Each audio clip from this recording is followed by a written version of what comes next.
Happy Easter Sunday, everybody. I'll take these off so I can get rid of the glare.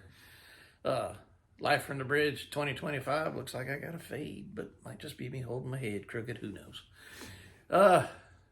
It's been a good weekend. It's been a good week, for the most part. We have done our maintenance, done some projects, had family in for the weekend. Got to spend some time with our daughter, our grandson, and her boyfriend. Yeah. And it was actually a very good weekend. So we really enjoyed that. That was nice for us. So the week started out on Monday. We did, Monday was my project to do the vent lines and try and figure out why that port side tank, when I fill it, wants to spit out the vent line. And I talked to people. They said, check this, check that. And so you're going to get to see what I went through on Monday, and that'll be what follows right here. Good morning, everybody. Life from the Bridge 2025 is Monday morning down at the boat. Cool, big breeze blowing, which keeps the bugs away. Very choppy outside, which makes the boat very rocky rolly. And today's project is getting to that vent. So that hole is what I got to get my big body into to get over to the starboard side to get to that vent.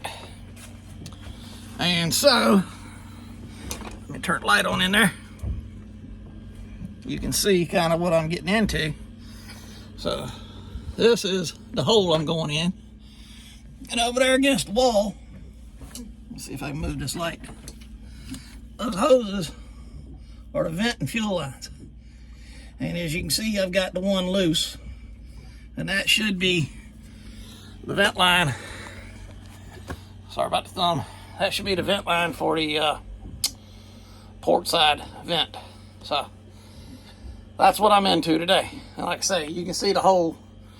You see me. It ain't fun. But I've been at it for about a half hour, 45 minutes now. Finally got it off. I just had to get out and get a break, so I figured I'd take a shot and show you what I was doing. And as we figure out what's going on, I'll kind of fill you in as I go. In the meantime, the wife, there she is.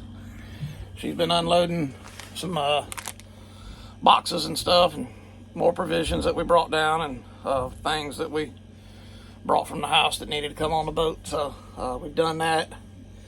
We've also contacted animal control to give them all the linens and stuff that we have that we got no use for, and so I'm gonna put them to good use, let the animals have it. And then I've got kind of backfired on me. I called Coast Guard Auxiliary for a boat inspection, and he popped off at 8 a.m. Saturday morning. Yay for me. Means I got to be up at 6 and out the house by 7. Meet him by 8. So, yay. But anyway, that's what's going on. I'll shout at you in a while, see where we're at, and kind of let you know what's happening. Appreciate y'all. Take it easy. Okay, wonderful people.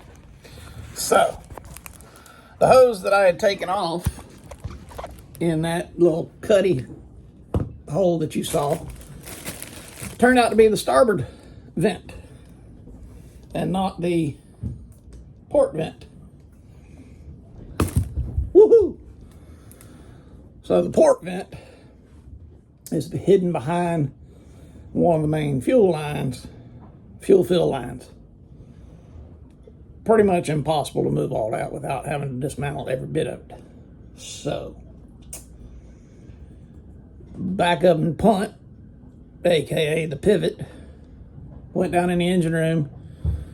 No possible way to get to that fuel vent on top of the port tank, being my size. Just because of where it's positioned, I can't get around some piping and plumbing that's on the turbo of the engine on the port side. So, what I did discover is, coming off the top of the tank, there's a piece of rubber hose about yay long. Goes to a metal pipe. The metal pipe runs the width of the engine room till it comes up and it attaches to another piece of hose. So the plan there was, we'll take the hose loose there, suck through the hose on one side, and suck through the pipe to the tank. That way I'm not blowing anything back in the tank. Suck through the line going to the vent on the outside of the boat. It didn't seize up or anything, drew fresh air. Hooked it to the tank and turned it on, and it started vacuuming down the tank to the point that it boom, boom, made the tank kind of flex. So I knew it was getting a good vacuum. So there again, there doesn't appear to be any obstruction in the vent line, but for some reason I have a problem filling the port tank. Anybody out there with a Sea Ray 390 that might have any ideas that's watching this, give me a shout, because I'm still at a quandary as to what to do now. The main thought was something had collapsed. Well, the hoses aren't collapsed. There's not that much hose. Most of it's pipe. And being able to draw a vacuum on the tank itself tells me that there's no obstruction. I mean, I'm using a mini 24 volt cobalt shop vac. It's not like I'm using some industrial strength vacuum. This is just a baby vac, and it's still pulling a vacuum on the tanks. So that tells me there's no obstruction. So if anybody has any ideas, give me a shout. Other than that, I'm getting ready to go put it back together and probably call it a day, because my body doesn't fit in those places so well and it hurts me. So we shall talk to y'all later on. Appreciate you watching. Appreciate you listening to me whine, and we'll get back to you later. So on Monday, that was basically, you saw, it was a tough day. It was tight quarters. Yeah, my body doesn't get in those spaces as easily as it used to. And so I was really feeling the effects of that Monday. I was tired and I was sore. And then, of course, Tuesday, went right back down there and started doing oil changes. And so Tuesday was basically just, you're going to see some videos of me down in the engine room squeezing my body in there and doing, I didn't get a lot of what I was actually doing because I forgot my stand and I had to kind of makeshift what I was using, and it didn't allow me to move it around a whole lot. So that'll be the second segment that you're getting ready to see. Good Tuesday morning, everybody. We are down at the boat. Sand gnats are horrendous. You can see my lip a little bit already swole from one bite. Didn't even know I got it. Next thing I know, I got a swole lip, look like I've been in a fight. They are terrible. Not a big enough breeze to keep them away. They swarmed us the minute we got on the dock. So, down today to do a port side oil change. I don't know if you can hear it in the background. Port engine's running right now. I want to heat it up a little bit, get the oil circulated, get anything that's in the pan, moving around so that we can get it out when we suck it out. Gonna try and set up a camera down there. I forgot my stand, but I've got another item that I might be able to use, and I'm gonna try and shoot some of that while I'm down in there doing the oil change. I'm gonna do the hard one first today, which is port side, because it's harder to get to the filter than on the starboard side. So I'm gonna get it first, and it takes about 5 gallons of oil per engine, and then the generator I think takes 2 or 3. So I'm gonna try and knock that out here. While I'm doing that, Dana's gonna try some vinyl cleaning and / rejuvenation, just to see if we can make the vinyl look a little better than it does, and then head back. We've already dropped off all our extra comforters and blankets and things like that. We took it to the local animal control shelter to take care of the animals, because humans don't seem to want my stuff. So I'll take care of the animals. Anyway, that's what's happening today. Hope y'all are having a great day. And if you're down in the coast, watch out for the daggone sand nets. They'll kill you. We'll talk to you soon. I'll see if I can get some shots down there in the engine room. See ya. Okay, so here we are down in the belly of the beast. And I'm just kind of prepping things, getting ready for the mess that is to be made when I take this filter loose. I know it's going to be a mess. And I don't know what else I can do about it. I'm going to put some rags down that are called pig mats. But these are the gray ones.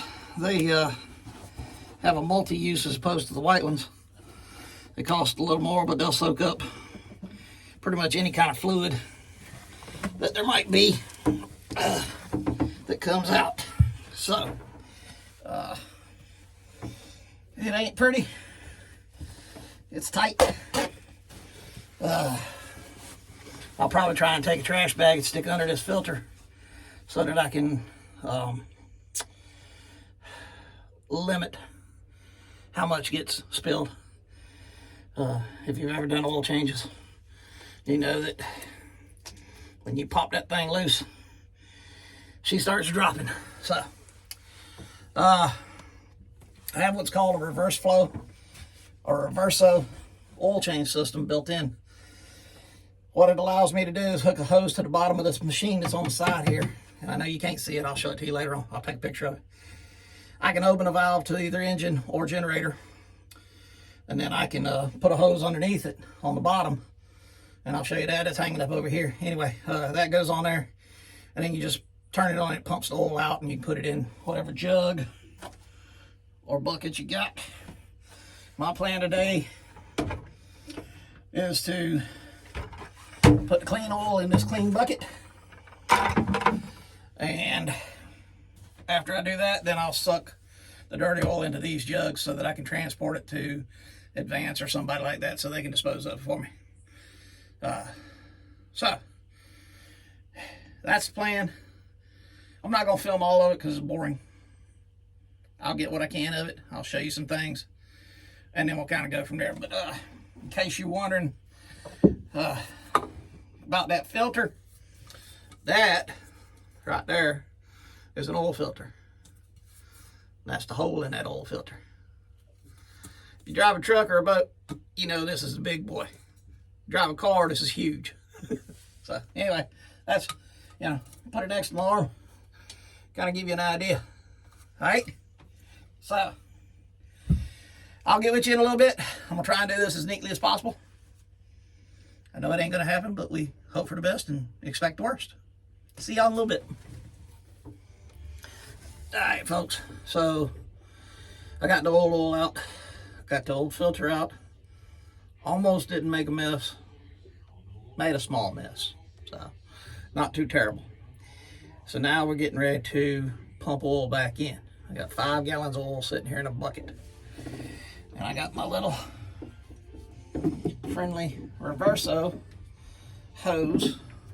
And so what I'll do is I'll take this, stick it in this oil that's right in front of me. Open up the valve to the engine that it's going into. And we will start pumping oil in. So it's going to be a little noisy. Just kind of want you to get an idea of what's happening. So here we go.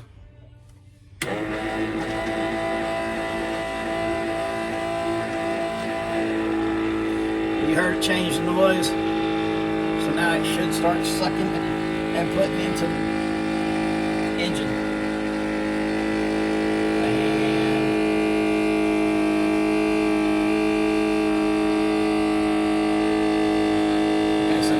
Starting to move, so I know it's going in.